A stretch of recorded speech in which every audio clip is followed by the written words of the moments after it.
Il fallait rassurer individuellement et dans chaque secteur de jeu, de la défense en attaque en passant par le milieu de terrain. À quelques semaines de la Coupe du Monde Qatar 2022, surtout après la prestation amère face à l'Ouzbékistan. Les Lions indomptables auront donc rassuré certains Camerounais malgré la défaite face à la Corée du Sud.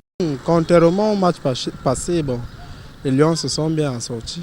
Ils ont joué selon la performance, mais comme on peut dire, ça n'a pas été facile et surtout la Corée du Sud n'est pas comme une équipe du jour au lendemain qu'on peut taper si facilement. La prestation des Lions est là. Je suis très satisfait malgré la défaite. Nous restons sereins avec le coach. Il est en train de préparer une bonne équipe pour pouvoir affronter le mondial. Donc peu importe la défaite. Je suis satisfait malgré qu'ils ont été battus.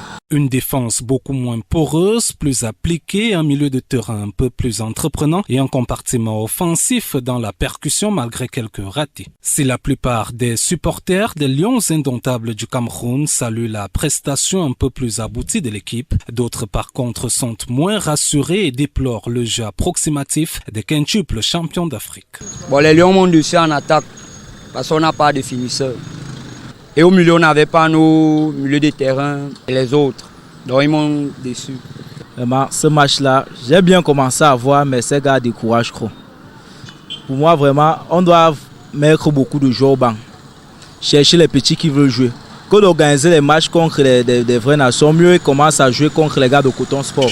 Pour qu'ils voient vraiment leur niveau. Le Cameroun termine donc cette phase de préparation comme il a commencé par une défaite, un contre-revers néanmoins salué au regard des efforts fournis individuellement, collectivement et même tactiquement, une lueur d'espoir avant la Coupe du Monde au Qatar. L'objectif étant de disputer au moins 7 matchs, un souhait du président de la Fédération camerounaise de football.